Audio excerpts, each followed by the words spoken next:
नमस्कार दोस्तों, हंस कस्टम्स के एक और वीडियो में आपका बहुत बहुत स्वागत है। तो जैसा कि मैंने एक शॉर्ट वीडियो डाला था जिसमें मैंने पूछा था कि इस तरीके की एलईडी प्रोजेक्टर को क्या हम लोग अपग्रेड कर सकते हैं। अपग्रेड इन द सेंस कि बिना इसमें छेड़छाड़ किए इसके असेंबली को हम लोग इसमें क्या इसका ब्राइटनेस बढ़ा सकते हैं। तो मुझे बहुत खुशी हुई कि आपने कम्युनिटी पर इसका काफ़ी अच्छा सपोर्ट किया, कम्युनिटी पोस्ट पर, जिसमें से टोटल 17 लोगों ने इसमें वोट किया है। और 76% लोगों का मानना है कि हाँ, हम लोग इस तरीके की प्रोजेक्टर को अपग्रेड कर सकते हैं।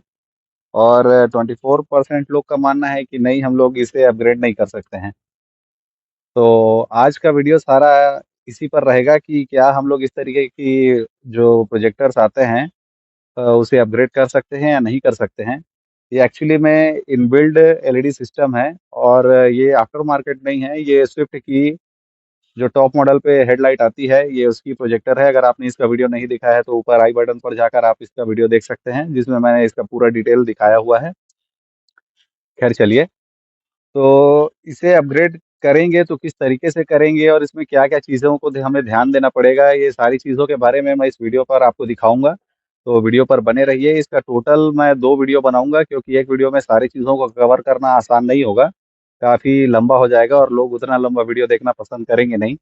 तो इसे मैंने 2 पार्ट्स में बाँटा है। तो चलिए, ये है पार्ट 1 और शुरू करते हैं वीडियो को। और आपको मैं सारी चीज़ें बताता हूँ इसके बारे में कि इसे हम लोग अपग्रेड करेंगे तो किस तरीके से करेंगे। चलिए वीडियो स्टार्ट करते हैं।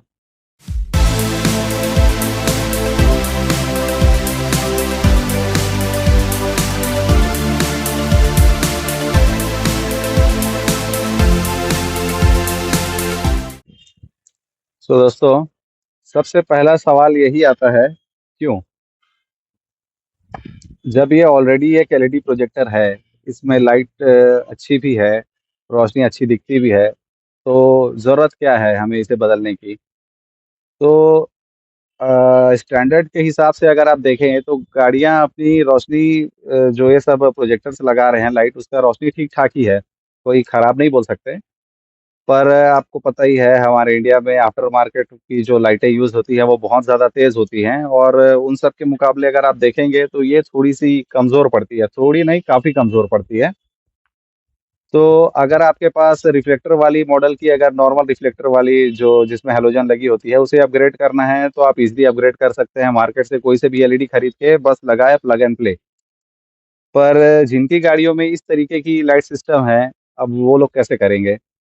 तो जिनके पास प्रोजेक्टर टाइप वाली एलईडी है, इनबिल्ट एलईडी सिस्टम जो इस तरीके के प्रोजेक्टर वाली है, और आप चाहें तो उसे अपग्रेड कर सकते हैं। आफ्टर मार्केट प्रोजेक्टर कई तरीके के आजकल अवेलेबल हैं।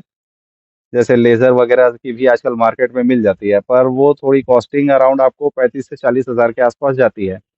तो सवाल हमारा ये नहीं है, सवाल ये है कि इसी सिस्टम में ही अगर हम लोग इसे अपग्रेड करना चाहेंगे, तो क्या इसे अपग्रेड कर सकते हैं? तो सवाल का जवाब है हाँ, आप इसे अपग्रेड कर सकते हैं।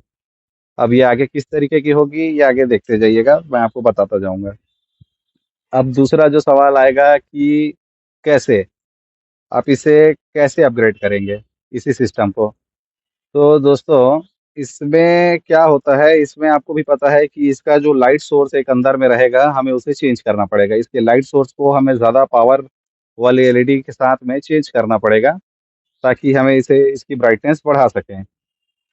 इस तरीके से अगर हम इसे इसमें अगर लाइटिंग सिस्टम डालते हैं, ज़्यादा पावरफुल एलईडी का अगर यूज़ करेंगे, तो इसकी रोशनी बढ़ जाएगी। क्योंकि बाकी सारी चीज़ों का काम क्या है, ये सिर्फ़ एक असेंबली है।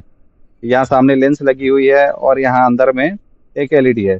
जो एलईडी जलती है और यहाँ से रिफ्लेक्शन होता है, जो कि सीधा इस लेंस पर आता है, जिससे हमें रोशनी बाहर की ओर मिलती है, जो कि ब्राइटनेस इसकी दिखती है। तो अगर हम ज़्यादा पावर की एलईडी यूज़ करेंगे, तो चीज़ें सारी वैसे की वैसी ही रहेंगी, बस उसका पावर सोर्स वगैरह को हमें देखना पड़ेगा और एलईडी ज़्यादा पावरफुल लगा के हम इसकी रोशनी बढ़ा सकते हैं।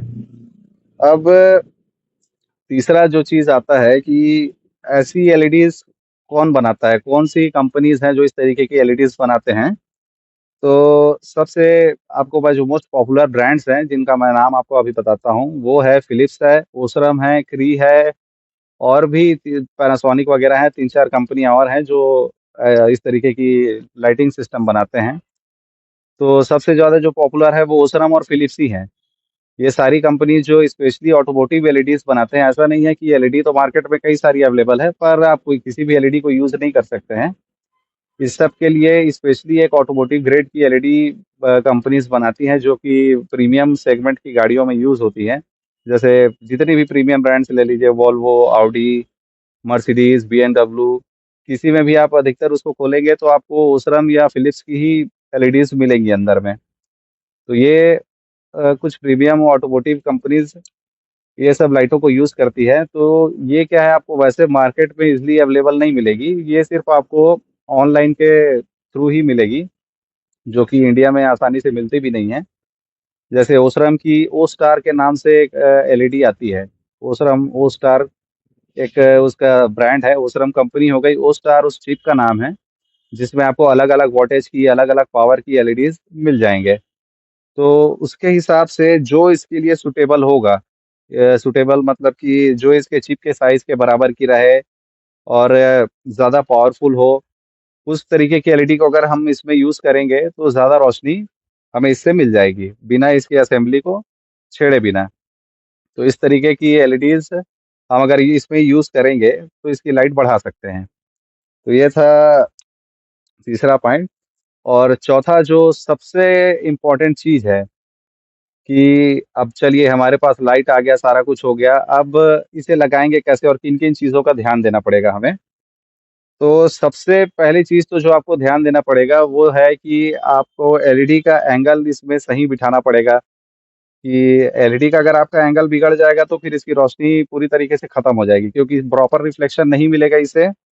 तो लाइट का एंगल पूरा बिगड़ जाएगा, फोकस पॉइंट सही नहीं होगा, जिससे कि आपकी लाइट पूरी खराब हो जाएगी। तो ये उसके लिए आपको एक सही एंगल इसके लिए देखना पड़ेगा, जिसका एंगल जो इनबिल्ट लाइट सिस्टम जो इसमें बनी हुई है, आप उसी का जगह इस्तेमाल कर सकते हैं।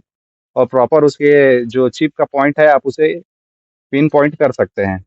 पर उसके लिए आपको सही क्या बोलते हैं, सही एलईडी का चयन करना पड़ेगा कि कौन सी एलईडी बिल्कुल सही रहेगी इसके लिए। और दूसरी जो सबसे इम्पोर्टेंट चीज़ रहेगी वो है आपको हीट कंट्रोल। हीट कंट्रोल का आपको ध्यान देना पड़ेगा, क्योंकि आप एलईडी खरीदेंगे वो जाहिर सी बात है हीट तो बनाएगी ही बनाएगी। तो इसमें जो इसका कूलिंग सिस्टम दिया हुआ है वो तो इस एलईडी के लिए सफिशियंट है। हर एलईडी के साथ में एक डेटा शीट मिलता है, उसमें वो कितना गर्म करता है, मैक्सिमम उसका गर्मी सहने का कितना उसका, सॉरी मतलब कितनी वो गर्मी झेल सकती है वो एलईडी। वो सारी चीज़ों का एक डेटा लिस्ट मिलता है, उसमें उसका पूरा स्पेसिफिकेशन लिखा रहता है कि कम से कम उसका कितना हीट रहता है, ज़्यादा से ज़्यादा कितना हीट रहता है, और उसको कंट्रोल कितने टेम्परेचर पर करना है, वो सारी चीज़ों का एक डाटा रहता है। तो वो सारी आपको उसको ध्यान देना पड़ेगा कि जहाँ मान लीजिए अगर इसका क्या बोलते हैं, अगर हीट बहुत ज़्यादा अगर निकल रहा है तो आपको इसका फ़ैन अपग्रेड करना पड़ेगा, ताकि वो ज़्यादा जल्दी उसे ठंडा कर सके। तो ये है उसका हीट कंट्रोल। और तीसरा, एक और जो सबसे इम्पोर्टेंट पॉइंट है इसका, वो है उसका इनपुट वोल्टेज। इनपुट वोल्टेज मतलब कि जो उसको सफिशिएंट पावर चाहिए। जैसे हर एलईडीज का अपना अपना एक वर्किंग वोल्टेज रहता है, तो उसको एक सही वर्किंग वोल्टेज आपको देना पड़ेगा। जैसे 12 वोल्ट है कि 14 वोल्ट है, 16 वोल्ट है, 18 वोल्ट है, उसके हिसाब से आप उसे पावर देंगे तब वो सही तरीके से चलेगी, जिससे आपको प्रॉपर लाइटिंग मिल सकेगी। तो आपको कि लाइट को अपग्रेड करना है तो लाइट खरीद लेने के बाद में तीन चीज़ों का आपको प्रॉपर ध्यान रखनी पड़ेगी: उसका चिप का साइज, उसका हीट कंट्रोल और उसका इनपुट वोल्टेज। तो ये था हमारा तीसरा पॉइंट। और जो इसका चौथा पॉइंट है, क्या मैंने पहले कभी इस तरीके का एक्सपेरिमेंट किया है? जैसे जो भी मैं अभी आपको ज्ञान की बातें बता रहा हूँ, क्योंकि इस तरीके की वीडियोस काफ़ी कम है यूट्यूब पर। तो क्या मैंने कभी इस तरीके का एक्सपेरिमेंट किया है? तो सवाल का जवाब है हाँ, मैंने इस तरीके के पहले कई तरीके के एक्सपेरिमेंट्स मैं कर चुका हूँ। जैसे कि आपको मेरे ही वीडियो की लिस्ट में आपको 7 साल पहले मैंने एक 100 वॉट की एलईडी बनाई थी, जिसका असेंबली मैंने खुद तैयार किया था, लेंस वगैरह सारा इंपोर्ट किया था। जिसमें कि पर एलईडी 100 वॉट की थी, मतलब पेयर में 200 वॉट की एलईडी मैंने यूज़ करके इस तरीके का एक प्रोजेक्टर बनाया था। वो सारा वीडियो आपको मेरे नीचे लिस्ट में मिल जाएगा, मैं अलग से डिस्क्रिप्शन में भी आपको उसका लिंक दे दूंगा, आप वहां जाकर चेक कर सकते हैं। और एक और मैंने ऐसा एक एक्सपेरिमेंट किया था जिसमें मैंने टॉर्च का यूज़ करके, टॉर्च मतलब छोटी-छोटी टॉर्चेस रहती हैं, उस समय ऑडी की मैट्रिक्स एलईडी नई-नई आई हुई थी। तो उससे काफ़ी प्रभावित था मैं कि मुझे भी इस तरीके की लाइट चाहिए थी। तो मैंने टॉर्च का यूज़ करके ऐसा एक छोटा-सा हेडलाइट बनाया था अपने ही गाड़ी के लिए, पर उसका वीडियो मैं नहीं बना पाया हूँ। कुछ देखता हूँ, अगर पुरानी पिक्स वगैरह हो जाएँगी तो मैं वीडियो में अपलोड कर दूँगा, आप उसमें देख लीजिएगा। तो मैंने इस तरीके का एक्सपेरिमेंट पहले भी कर चुका है और ये सक्सेसफुल भी रहा है, पर ये पुराने 7 साल पुरानी बातें हैं। अब तो समय काफ़ी बदल चुका है, उस समय मैं एज़ अ हॉबी इसे तो बस करता था क्योंकि पिताजी के पैसे बहुत थे।